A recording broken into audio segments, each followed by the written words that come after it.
Bonjour, bienvenue sur le plateau d'Informatique News pour notre rendez-vous le Grand Témoin. Et aujourd'hui, nous avons le plaisir de recevoir Renaud Deraison, qui est cofondateur et CTO de la société Tenable. Renaud Deraison, bonjour. Bonjour. Et merci d'avoir accepté notre invitation. Alors, pour nos lecteurs, auditeurs, vous êtes basé aux États-Unis depuis un bon moment, puisque c'est là où vous avez créé votre entreprise, mais vous allez nous en dire plus. Et je dirais que avant d'expliquer un peu ce que vous faites, un peu, pas dans le détail, mais je dirais de manière assez générale, peut-être présenter un peu l'entreprise. Alors, je donnerai quelques éléments, puis vous compléterez et vous rectifierez. Donc, vous avez été créé en 2002, vous n'êtes pas à proprement parler une start-up. Vous êtes une société qui fournit une solution de cyber-exposure, ou exposure, si vous le prononcez à l'anglaise, à peu près 450 millions de dollars de chiffre d'affaires, 30 000 clients, et puis dont la moitié des Fortune 500. Donc ça veut dire que vous visez les grandes entreprises. Alors peut-être avant de compléter ce tableau, est-ce que vous pourriez nous dire deux mots finalement de la création de la société? C'est-à-dire comment ça s'est fait et pourquoi vous avez démarré aux États-Unis? Parce que je crois que c'est ce qui s'est passé. Donc l'histoire de la société, elle commence avant même que la société ait été fondée. Lorsque j'étais en terminale en 1998, c'était l'époque où Internet s'est mis à exploser partout. Donc toutes les sociétés ont commencé à avoir des sites web, etc. Et j'ai créé un logiciel à l'époque, étant étudiant en terminale, apprenant à programmer, apprenant la programmation, les réseaux, etc. Je cherchais un projet. Et j'ai eu l'idée de créer un logiciel qui permettrait à ces entreprises d'identifier les failles, les vulnérabilités par lesquelles un pirate pourrait rentrer dans leur réseau par l'extérieur. Et j'ai sorti ce logiciel qui s'appelle Nessus, je l'ai sorti en open source, et à ma grande surprise, beaucoup de personnes ont commencé à s'en servir. Donc j'ai commencé à avoir une base d'utilisateurs extrêmement forte, avec de plus en plus de demandes de la part de ces utilisateurs qui voulaient commencer à non seulement auditer leur surface d'attaque extérieure, donc à savoir ce qu'on appelait à l'époque la DMZ, donc leur serveur web, etc., mais ils voulaient aussi commencer à auditer l'intérieur de leur infrastructure. Et du coup, devant la demande, il était nécessaire de créer une société pour engager des personnes pour travailler sur ce logiciel. Et j'ai cofondé la société avec deux Américains, Ron Gula et Jack Hufford, et je l'ai créé aux États-Unis, donc en 2002, donc 4 ans après. Pourquoi aux États-Unis? Parce qu'en fait, le marché de la sécurité était déjà plus mature à l'époque là-bas que ici, et même l'adoption d'Internet était quand même plus avancée. Et voilà, et donc je suis installé depuis 2002 aux États-Unis.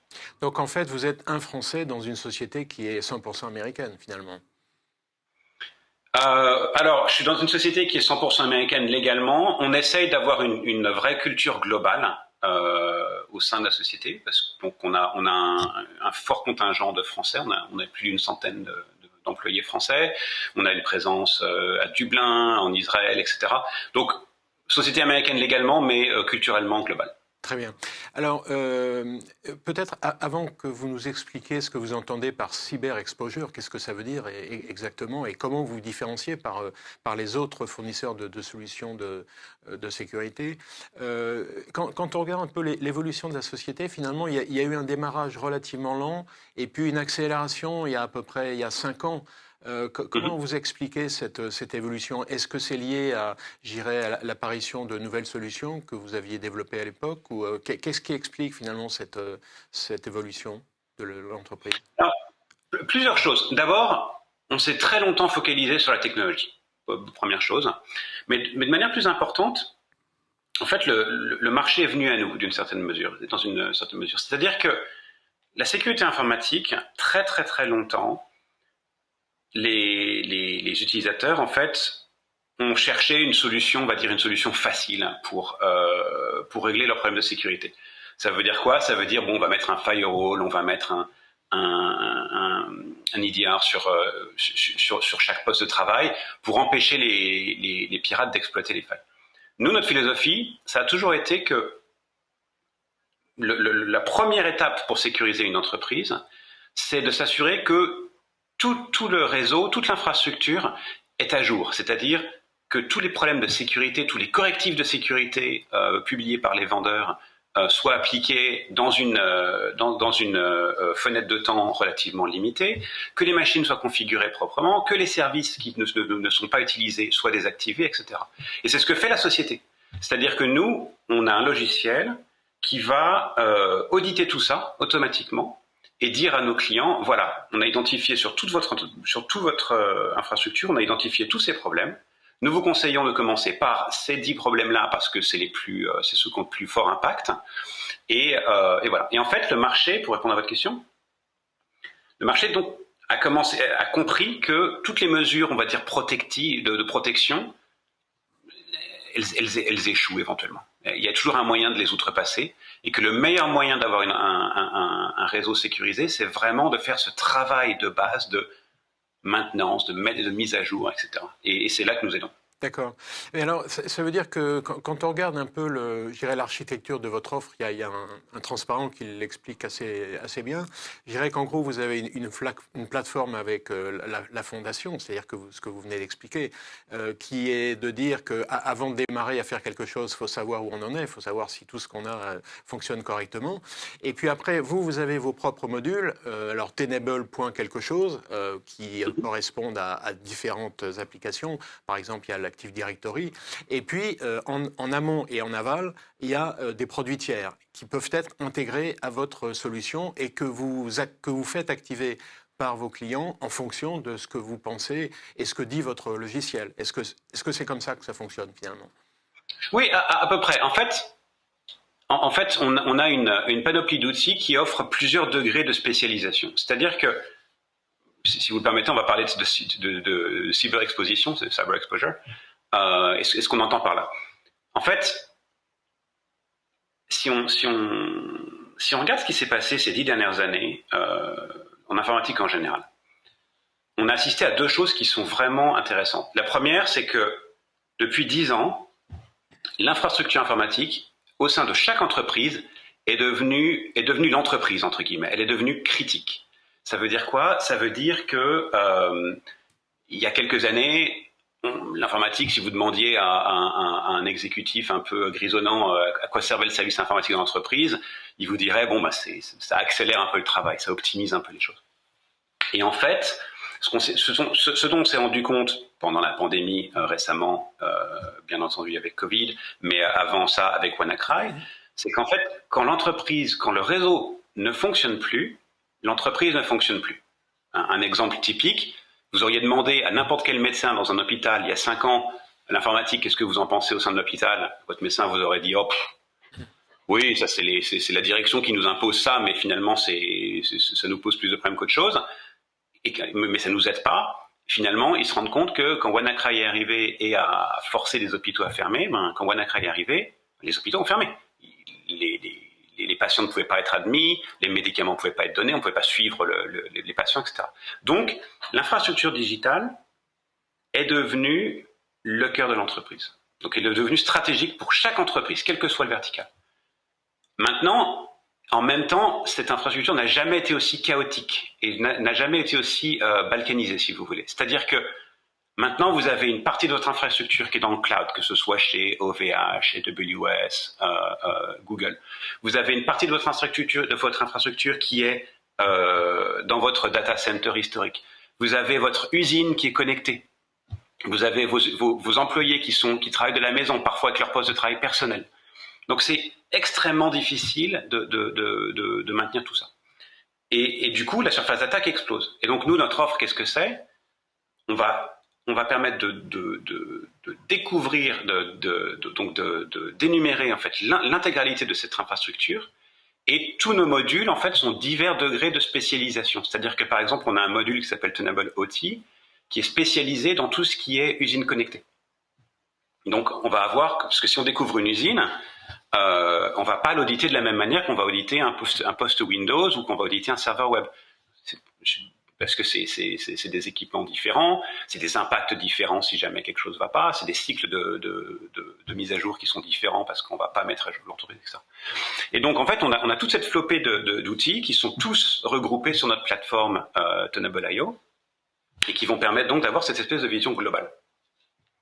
Mais en plus de ça, en amont, vous avez des partenariats avec Symantec, McAfee, Palo Alto, donc qui peuvent intégrer leurs outils sur votre plateforme. Et puis en aval, il y a d'autres outils comme FireEye ou Splunk qui peuvent également y participer. Donc je dirais que Oui. tous les fournisseurs de solutions de cybersécurité sont vos alliés, sont vos partenaires naturels. Vous n'êtes pas en compétition avec eux d'une certaine manière. Ou est-ce que vous avez quelques modules qui précisément sont sur un terrain un peu mixte? Oui, bon, il y a toujours un peu de friction. Il y a toujours un peu de friction parce que finalement, enfin, la sécurité, c'est une énorme surface de travail, si vous voulez. Donc, il y a des gens qui sont spécialisés en identité. Il y a donc qui vont offrir aux entreprises, par exemple, un accès, comment dire, une gestion de l'identité des utilisateurs qui est très fine. Et bon, et parfois, certains de ces partenaires vont vouloir dire oui, mais on va un peu auditer, par exemple, les privilèges qui sont accordés à ces gens-là. Et nous, on a un module qui audite complètement tout ce qui est identité. Donc, il y a toujours un petit peu de surface, mais oui, la sécurité informatique de manière globale, il n'y a pas un acteur qui couvre 100% du spectre. Donc, il faut travailler ensemble. On essaie de travailler avec des vendeurs. Certains vendeurs utilisent nos données pour améliorer la qualité de leurs produits. Il y a encore du travail à faire, mais oui, on travaille tous ensemble dans le but d'aider nos clients à maintenir leur infrastructure. Et alors justement, le marché de la sécurité, on le sait, il est extrêmement morcelé. C'est-à-dire qu'il y a plein d'acteurs différents qui sont spécialisés dans différents domaines. Est-ce que vous, précisément, avec votre approche, vous n'offrez pas cette perspective un peu globale qui permet à l'entreprise de prendre le problème de manière holistique, comme on dit, de manière un peu sophistiquée, et non pas point par point? C'est notre but. Notre but, c'est d'avoir une plateforme qui va regrouper toutes les informations critiques sur l'état de la sécurité de l'entreprise. Et j'insiste sur le mot état parce qu'en fait, la sécurité est vraiment, on peut la diviser en deux catégories. Il y a ce qu'on appelle l'état des choses, donc identifier qu'est-ce qu'on a, quelle est la santé, quelle est la santé sécuritaire de ces équipements, etc., comment ils sont configurés. Et il y a l'activité, qui est qu'est-ce qui se passe, tiens, un pirate essaye de rentrer, etc. Et nous, on est vraiment focalisé sur l'état et fournir, oui, cette vision globale. Et on sait, comme je disais, c'est une surface de travail énorme et on rajoute de plus en plus de partenaires pour permettre aux entreprises de n'avoir aucun angle mort dans leur gestion de sécurité. Alors, dans les annonces récentes que vous avez faites, il y en a une qui s'appelle Tenable CS, si je ne m'abuse, et vous la baptisez From Code to Cloud. Est-ce Oui. que ça, c'est juste l'annonce de votre solution dans le cloud, ou est-ce que c'est quelque chose de différent? Puisque vous avez en gros Tenable.io, qui est la solution qu'on peut installer dans ton propre data center, et puis cette solution .cs qu'on peut installer sur un cloud public, je suppose. Est-ce que c'est ça? Non, alors Tenable.io, c'est une plateforme SaaS, donc qui est déjà dans le cloud, mais en fait, Tenable, comment dire?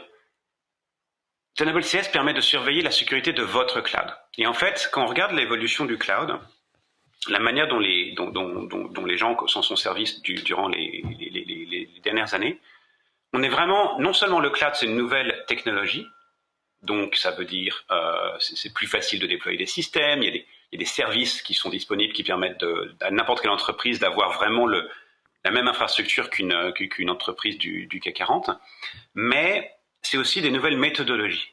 Et en fait, une des méthodologies les plus importantes du cloud, c'est le fait de ne plus rien provisionner manuellement, mais au contraire de coder, de coder en fait l'état désiré de l'infrastructure du cloud. Et pour être un peu plus explicite, il y a 5 ans, si vous vouliez, je dis n'importe quoi, un serveur web, vous iriez voir votre équipe IT, vous leur diriez, ben voilà, est-ce que vous pouvez me provisionner un serveur web dans le cloud? Et puis ils iraient, ils déploieraient, ils savent comment est-ce que vous aimez vos serveurs web, donc ils le configureraient d'une certaine manière, mais c'est plus un art qu'une science. Ils connaissent de manière un peu tribale comment est-ce que vous aimez les choses configurées, et c'est tout. Aujourd'hui, Déjà, si vous allez demander un serveur web, ce ne sera pas une machine, ce sera une batterie de machines qui sont prêtes à gérer la charge, etc.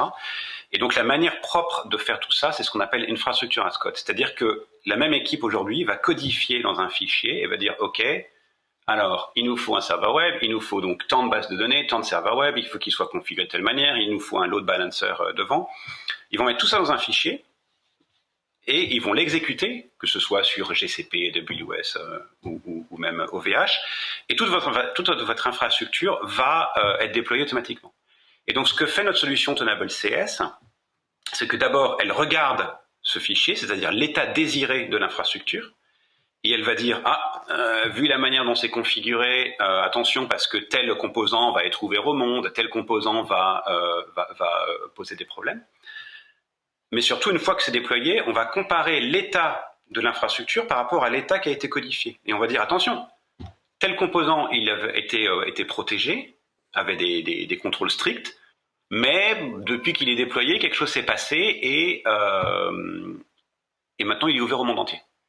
Et donc c'est très puissant parce qu'en fait on peut détecter des problèmes avant même qu'ils soient en production. Donc c'est un vrai avantage et ça permet aussi de régler un problème qui est fondamental dans l'industrie de la sécurité, c'est que la manière dont on gère tout ça, c'est pas l'équipe de sécurité qui demande à l'équipe de production, à l'équipe Ops, de parler leur langage. C'est l'équipe de sécurité qui parle le langage de l'équipe de l'équipe Ops, qui s'intègre dans leur workflow, qui va créer des tickets, qui va créer des patchs pour le code. Et en fait, ça permet de réduire complètement la durée de problème. Donc ça permet vraiment d'associer l'équipe de sécurité à la création de l'infrastructure. D'accord, donc c'est un module qui s'ajoute à l'existant, à la plateforme existante. Et est-ce que Voilà. vous avez déjà des clients qui utilisent ce module-là, ou est-ce que c'est un peu tôt encore? Alors c'est un peu tôt parce qu'on vient on a des clients qui sont déjà dessus. On vient d'annoncer, donc c'est des clients qui sont pré-GA comme on dit. Mais oui, enfin ils sont contents parce que justement ça résout ce vrai problème qui était qu'avant ils utilisaient d'autres solutions qui ne regardaient que l'état de l'infrastructure, mais sans regarder l'état désiré avant. Donc il y avait une sorte de dialogue de sourds, si vous voulez, entre l'équipe qui gère le cloud et l'équipe de sécurité qui dit bah oui mais bon ça a l'air bien mais peut-être que ça l'est pas.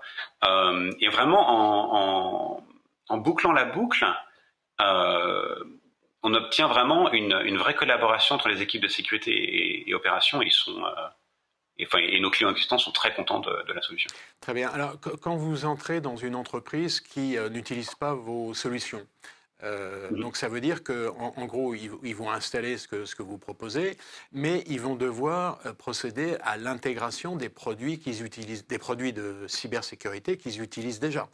Donc, comment ça se passe? Et s'il y a des produits qu'ils utilisent eux et qui ne sont pas intégrés à vos plateformes, comment ils font?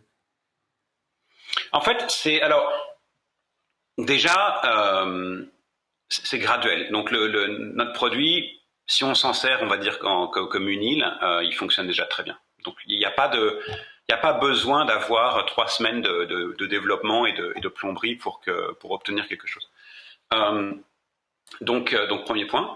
Et donc en fait, ce que nous on va faire avec les données des partenaires, c'est déjà on va fournir à leurs produits existants plus de contexte. Donc s'ils ont une installation déjà existante, nos produits vont permettre de les rendre plus intelligentes, puisqu'ils auront plus d'informations sur l'état des choses, etc. Donc on a beaucoup de partenariats comme ça. Et donc ça en sortie. Et en entrée, pareil. En fait, en entrée, on va pouvoir être mieux qualifié, si vous voulez. On va avoir une meilleure connaissance de l'infrastructure, on va avoir une meilleure connaissance de l'état des choses en se connectant aux solutions existantes. Donc, s'ils utilisent des produits qui fonctionnent pas avec nous, il y a des moyens on peut les aider, hein, toujours pour connecter. Mais voilà, ça rend notre produit plus stratégique pour le client si on peut se connecter, mais il fonctionne très bien aussi. D'accord. Vous visez principalement les grandes entreprises, les grands comptes, ou finalement une palette assez générale d'entreprises? Alors c'est assez général. On a vraiment alors on fait un travail très important avec les gros comptes, parce que les grands comptes, un des gros problèmes qu'ils rencontrent, c'est tout ce qui est travail grande échelle. Donc en fait, les grands comptes, Qui dit grand compte dit grosse infrastructure, grand nombre d'employés, etc. Donc, effectivement, on parle d'entreprises qui découvrent des millions de problèmes, littéralement, dans leur environnement.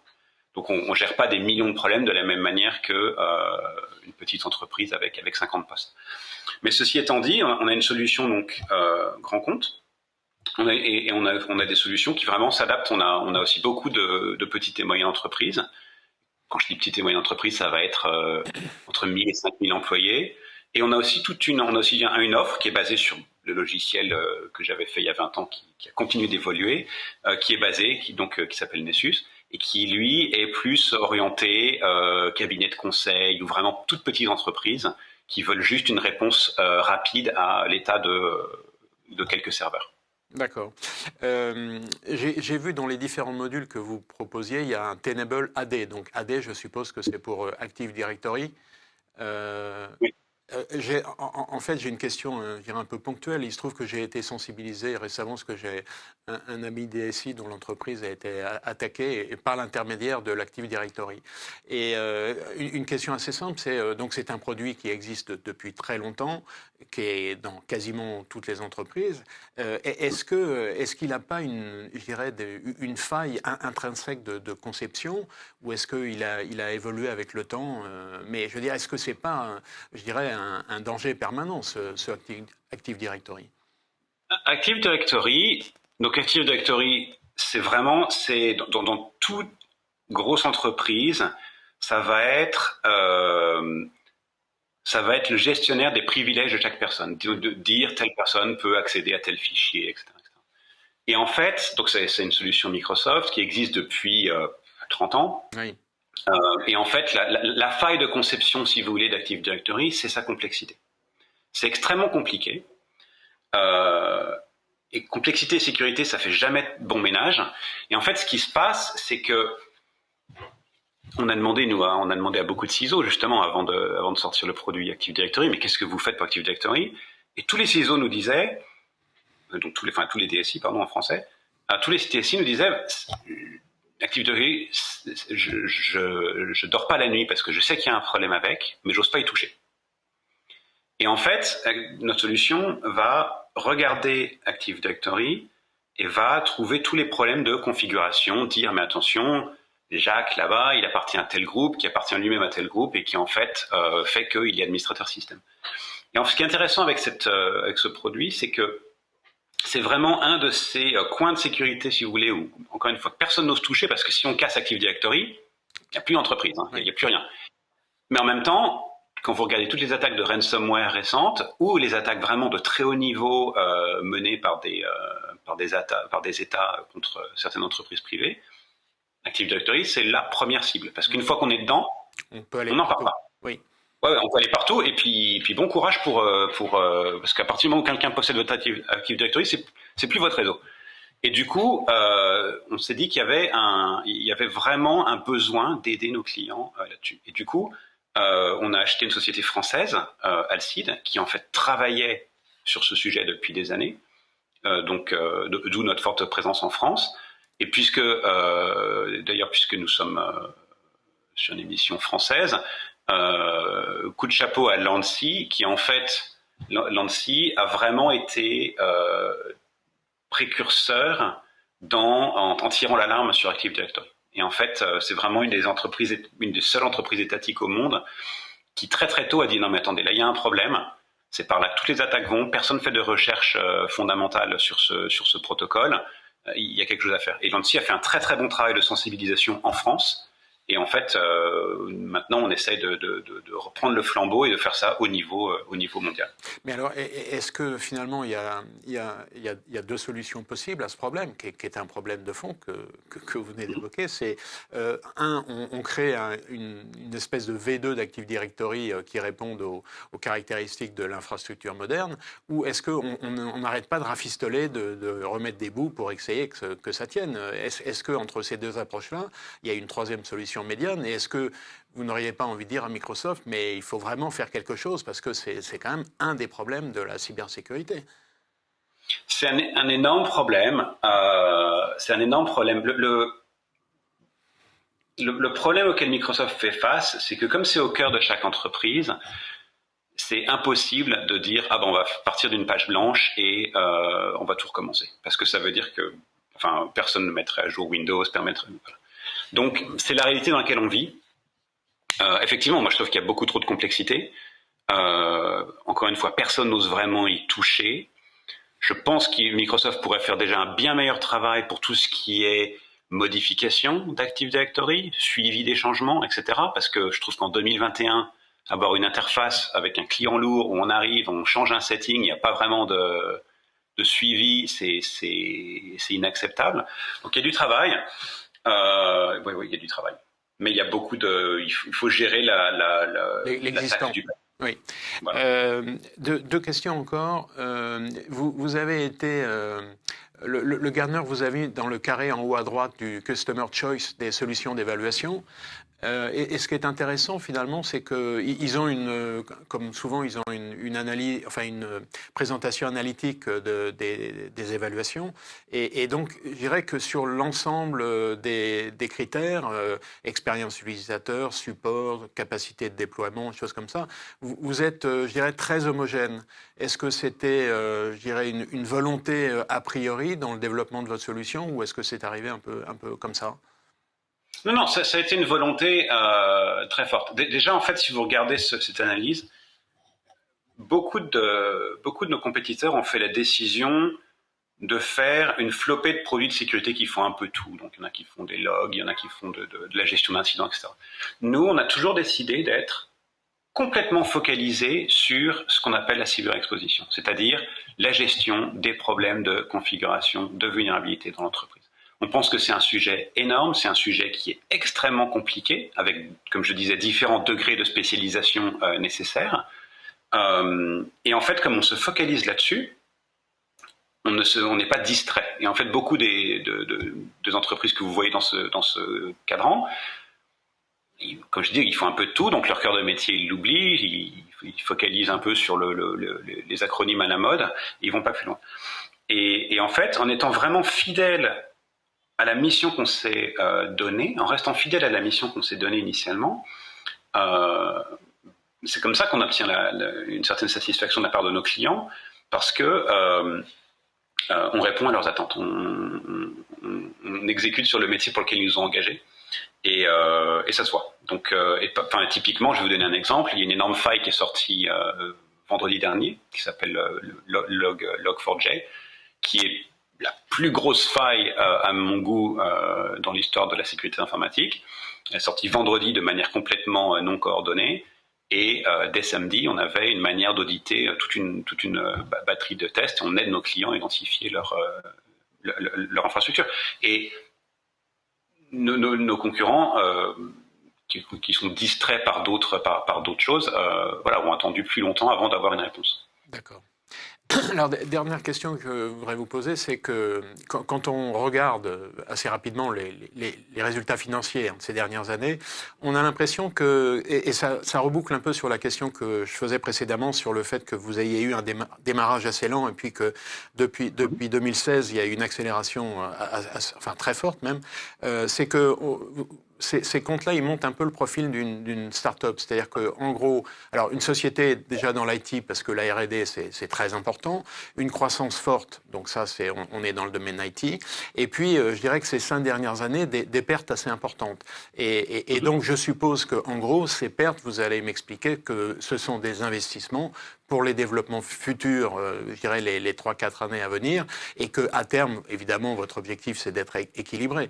Je suppose que c'est un peu ce que... Bien sûr. En fait, avant que nous faisions une entrée en bourse, quelques années avant de rentrer en bourse, on était une société qui était massivement profitable. Mais ce qu'on a décidé de faire, c'est d'échanger des points de croissance pour d'échanger des points de profitabilité pour des points de croissance. D'accord. Donc on a activé les leviers. On a du coup investi plus en R&D, on a investi davantage dans tout ce qui est go-to-market, etc., pour accélérer la croissance. Mais en fait, on sait faire du profit. Si vous regardez après c'est la comptabilité de haut niveau, mais si vous regardez les comptes, effectivement, il y a des pertes, mais au niveau cash flow, on est positif. Donc en fait, au niveau, il y a plus d'argent qui rentre en banque qu'il en sort, pour simplifier. Et du coup, à terme, quand le moment sera opportun, on sait quel levier activer pour augmenter la profitabilité. Et ça, vous le prévoyez à quel terme? De 2 ans, 5 ans? C'est difficile à dire. Non, ça c'est une discussion entre notre CFO. Et évidemment, votre objectif, c'est de rester une société indépendante, je suppose. Oui, bien sûr. Très bien. Ah oui. Écoutez, je crois qu'on a fait un tour assez complet. En tout cas, Renaud Doraison, merci beaucoup pour cet entretien. Merci à vous.